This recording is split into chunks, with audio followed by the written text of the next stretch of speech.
the black community or this side of Twitch, the non-pogger side, they just don't give a fuck. That is the reason why your platform is fucking dying. That is the reason why everyone wants to leave, and people forgot how shitty YouTube is. Twitch used to have a monopoly. You're owned by Amazon and you're going broke. That's why you're giving a bigger cut of the ad revenue, because people are leaving and you're going broke.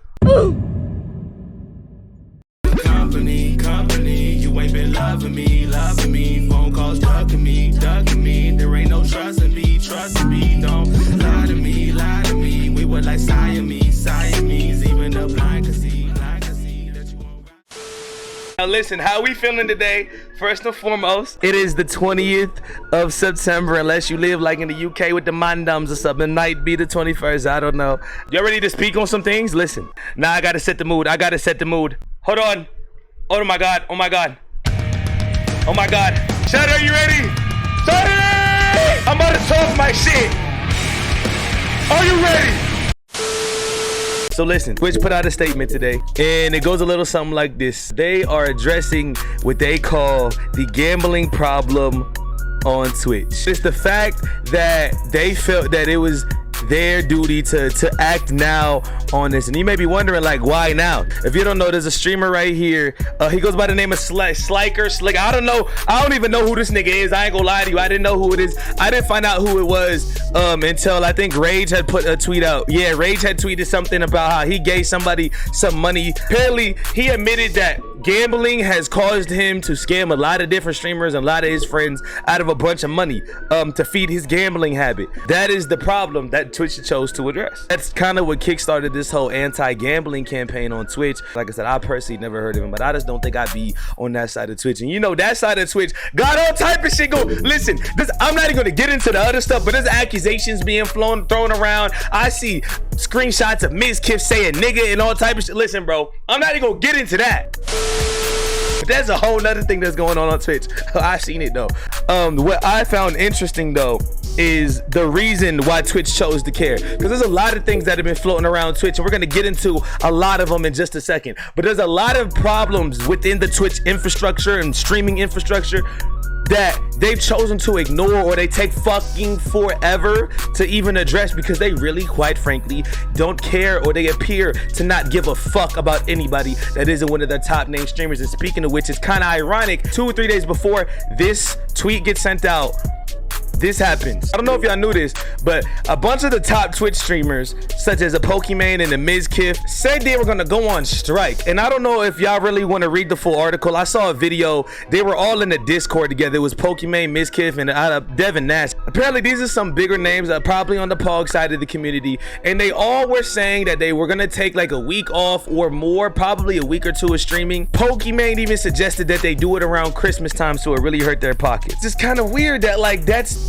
what got their attention. This came out yesterday at 3:23 p.m. You see the article right there. That's when this article was posted. Literally the next day, a day later, on the fucking dot, 3:09, they're like, oh, listen, bro, my fault on this gambling shit. We're gonna do something about this gambling. My issue necessarily isn't even like the aspect of the gambling thing, because whether or not gambling is a problem, I don't know. I don't be watching them gambling streams, to be honest with you. I can't really form an opinion on it. This 200,000 gambling scam that Sliker, whatever buddy boy bald nigga name is, I get that, you know what I mean? Like, that's definitely an issue, but to the point where, like, I don't know how big of an issue it is on Twitch, because I know people are saying like kids are stealing their mom's credit cards and setting up accounts and VPNs and shit like that. I don't know if you know this, Twitch, but you let streamers play games like 2K, which you need at least 450 VC to be comp in the park, right? Which costs money, because you can't earn that money in game. You can't earn that type of money. So there's kids who's taking their parents' cards and getting VC on 2K. Fortnite is a game advertised for kids who don't make money, and they all have skins. Where do you think that's coming from? You think all of them are just asking their parents for money? Like, that's a whole nother thing. So I don't know how big of an issue that is. My thing, it feels like there's other things that have popped up and other issues that they don't really address. What upsets me about it though, I guess, is I don't know if y'all remember this. It's giving the feeling that like black streamers, I don't give a fuck about this whole during Black History Month, they promote black content creators, this, that, and the third. It just feels like they don't care about the black community. I know y'all remember, and this wasn't even the day that he was suspended. This was right around the time, but this wasn't even the exact day. I know y'all remember the time frame when Simi was suspended. If you don't know who Simi is a streamer on Twitch. He's partnered. But he was randomly suspended for suspension evasion, which, mind you, how the fuck do you get caught for suspension evasion if you've never been suspended? This was back in December 2020, and a video came out Mayish. So we'll say about 5-6 months. That's 5-6 months his growth was stopped. His account was suspended, not on the platform, for a problem in the system. And he sent in 2 or 3 appeals. All of them got denied. Nobody looked at them. I think it was manual reviews that caused his appeals to be denied, which we've already talked about the problem with manual reviews, because like you saw Corey's video with YouTube a while back, I don't believe in that whole manual review shit. I don't believe someone's honestly manually reviewing all those. All those people are just dumb. You need to really reevaluate, reassess, and rehire some people in your department, because it's a really shitty department that you have. Right? I know you remember Your Rage, when Your Rage got banned. He got banned twice off some dumb shit. And I was in the stream both times when he got banned. And it was crazy because it was just dead space. But it was indefinite. And I remember they didn't even tell him what he did. And there was all type of speculation, because it was like, they said maybe it was like a Nirvana art cover or something in there, but he even said that wasn't it. Got the notion that it was probably a spam report, but that's something that you should probably fix in your system. Just the fact that, like, why did it even happen? And it went a while without getting fixed, and it happened multiple times, as if nobody even gave a fuck to really look at it. I know y'all remember DeMarcus Cousins III. I didn't watch his video that he made about Twitch. I probably should have. But the point is, I understand banning it, but the indefinite suspension that still stands is fucking crazy. It's insane to me. It's insane, especially given the fact, no shade to the Moroccan queen, but it appeared to only be moved to indefinite once Pokimane had a problem with it, which is crazy because her name is also tied to this situation, which got Twitch to actually take action. It's kind of a consistent theme that you see here, but I'm not going to get into that either. I know you know how Twitch has this tendency to not acknowledge the fact that Kai is like second on the platform right now. Kai is doing numbers. Kai is like the second biggest streamer. Like he just hit like what, 60K subs or some shit. Kai is a huge streamer. When's the last time you ever seen Twitch mention his name? I haven't seen Twitch mention his name. He's not on anybody's, if you boot up Twitch for the first time, I promise you he's not gonna be this on the recommended feed and nothing like that, bro. And it's really crazy, and I understand that whole argument where they say like it's a brand risk, or like he said here, he's not marketable. Fuck them kids. I don't like that whole like it's not marketable thing. Why isn't it marketable? That's what I would want to ask if I was him and I could have a conversation with them. And they'd probably say, well, it's no, because you curse and you say the N-word. I just feel like, for one, it's just not marketable to kids. That's all it is. But to be fair, and we're just talking about marketability. Hold on. If I just go here and I just type in ASMR, does this shit look marketable to you, Twitch? Is this the type of shit you want to market, Twitch? Is this what you want to market? Shorty got 287 views. So apparently this is marketable, because this is at the top of the ASMR page, right? I just typed in ASMR. This is at the top of the page.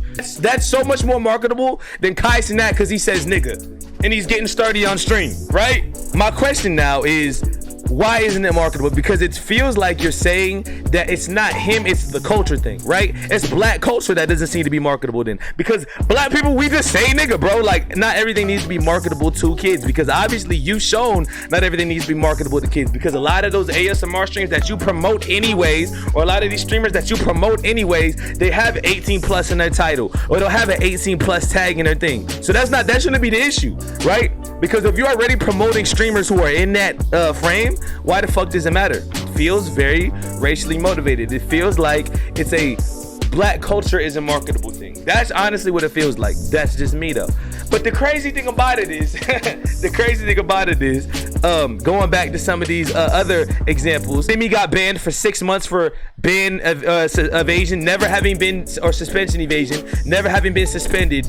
Your Rage just randomly gets banned. DeMarcus Cousins just randomly banned. You know what I mean? Indefinitely, all indefinite. At time of suspension, all indefinite.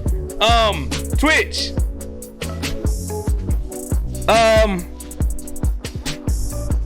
We could all read that, right? You let Shorty was fucking on stream. And I'm not gonna, obviously, for obvious reasons, I'm not gonna show you the clips, but I've seen the clips. There was a whole wee on stream, bro. She was getting backshotted on live, and you let her back after 7 days. You let her back after 7 days. So you're telling me that DeMarcus Cousins III had his viewers go in Pokemon stream and type L plus ratio. That was indefinite worthy. Shorty fucks on stream. They like, that's a cool 7. This is why it doesn't add up. Something about that shit doesn't add up. You can pull up multiple examples of that ASMR shit where Shorty's is like, look how many different links there are to somebody sucking the mic, or I'm not gonna play the clips obviously because if it's what got them banned, I'm not playing it on my stream. So you remember the most recent one was like, yeah, she got suspended where Shorty got the mic, but she only got suspended because Twitter went viral and it was like complaining. Amaranth got suspended for that shit and she's still back. You know what I mean? Like, I don't know, bro. The point now, it feels like black content creators are not being treated as equally when it comes to their or you know, when there's a problem in the community. Maybe you're wondering, hey, maybe if you feel, because Pokemon went out on Twitter and she said, you know, enough voices and enough tweets and enough media attention can get a movement made, right? So maybe you're thinking, well, if you have the same issues, if you're having these issues in the black side of the community, why don't you guys just do something? I know y'all remember last year, it might have been last year or earlier this year, when these hate raids were going crazy on Twitch. Now I remember I got hate raided a couple times myself, and like it says here, they're not new to Twitch, but it's hitting a record speed. It was, you couldn't go into a chat that had a tag LGBTQ+, LGBT friendly, black, Latino, any of them tags, you were definitely getting some sort of hate raid thrown your way. And all of those bots that followed you would follow you. It'd be hate raids or it'd be hate follow bottings, and they'd all spam some very, very inappropriate messages, very homophobic messages, very racist messages. And Twitch did nothing about it. That went on from 2-3 months. Twitch did nothing. Twitch didn't care.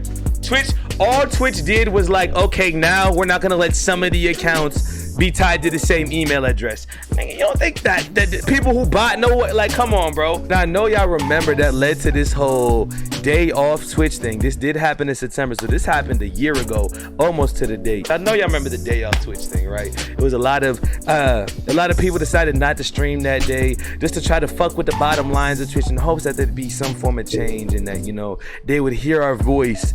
And although I do agree with the sentiment, because there were a lot of people who didn't stream. I didn't stream that day, and if people were streaming that day, you know, we kind of let them know, and they might wrap the stream up, they may not. It was a really good sentiment, but the issue with this one compared to the movement led by the top Twitch streamers, right, is that this movement right here did not have the support of the top Twitch streamers. And again, I understand some people got bills to pay. I'm not saying anybody was obligated, and I don't look at anybody differently for not doing it, but your big streamers did not participate in it. As a matter of fact, the big streamers usually were the mindset of either I have bills to pay or it's not gonna make a difference. Dante still streamed that day, I think, and again, no hate to Dante, do not, but I'm saying, like, the bigger streamers still streamed. It didn't make it. It was really just a small streamer thing. That's all it was. Which, of course, that wasn't going to make a difference. The difference between these two movements right here, the difference between this one right here, is this is literally titled the top Twitch streamers. Pokemon and Miskiff are in the top 10 in terms of income that they're making. Nobody none of the big streamers participated in it. Just didn't get the same backing, you know what I mean? But you know what Twitch did do? Twitch heard our voices. They heard the complaints. Twitch decided to fix that issue. They would start giving affiliates animated emotes. That's it. That was basically what it felt like they did. Am I wrong? Anybody who was there at the time, right after the day, a week after the day on Twitch, all they did was like, surprise, you guys get animated emotes. My fault, bud. My fault. Go ahead, move along. That's what it felt like, bro. That's what that shit felt like. It felt like, my fault. At least y'all get this though. You know what I'm saying? At least y'all, that's kind of cool, right? It gave the vibe of like when you go to the store with your mom and you know your mom can't afford the name brand cereal, so she'd be like, oh, Cocoa Crunches, this is cool, right? Like, no, bro. No. And the thing, I didn't even get my animated emotes for her. I ain't gonna lie, I might even be cool with it if I got my animated emotes on time. It took me 2 months to get my animated emotes. They did a slow rollout for that shit, bro. That shit was so ass, bro. Twitch, they're not gonna give a fuck about my voice. I promise you won't, but I just gotta get this off my chest, and hopefully there's someone else in the world. Hopefully, you know, someone else will speak on it. It don't even gotta be my face tied to it. Hopefully somebody else speaks up on it. Corey Kenshin said a few weeks back, it felt like YouTube was either showing favorites or blatantly racist. And I'm here to tell you that Twitch is no better. The only difference about Twitch is that Twitch does not give a fuck. At least YouTube will try to act like they care. YouTube will attempt to act like they care, or they'll attempt to make it look like they're giving equal treatment. Twitch does not give a fuck. Twitch will only give a fuck about what gets their bottom dollar right. If you monetize them, then you're good to go. Your Pokemans, your Mizkips, your XQCs of the world, they'll be straight. They'll be straight regardless. But the black community, or this side of Twitch, the non-pogger side, they just don't give a fuck.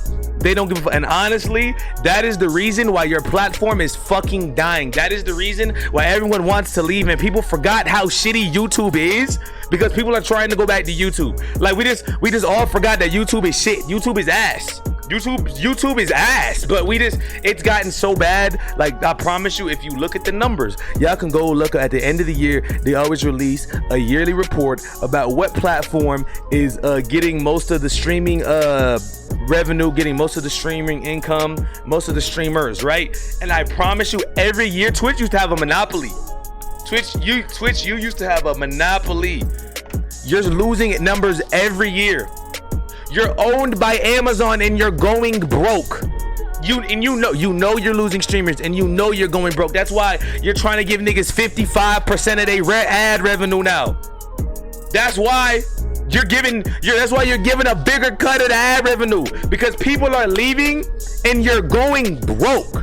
But here's the thought, you know, maybe if you acted like you gave a fuck about any other community other than your top 10 streamers on the app, then people would stay. Because as a small streamer, I'm only here because of the community that we've developed. If the community as a whole decided to go to Facebook gaming or some shit, I would be gone and not give a fuck. Nobody cares about your gifted sub shit, because YouTube just put that. No one cares about your Amazon Prime for free. Nobody cares, Twitch. Nobody cares. They don't. Because it feels like you don't care. Nothing is gonna change though, you know what I'm saying? I think the state of it is very similar to the state of 2K VC. Now 2K VC is so damn expensive, and it only keeps getting worse, because if we don't all stand together, majority of us don't stand up to it, it's not gonna get any better, because in their mind, they just gonna put up with it anyways. That's how it is. We gotta all be better collectively. Amen. That's it though. Team Willer, I hold the keys so nobody can steal her. Yeah, I look at you, I never seen a Rilla. Tank top, sweatpants, still a luck could kill ya. Frame set tight like an 18-wheeler. I hold the keys so nobody can steal her. Yeah.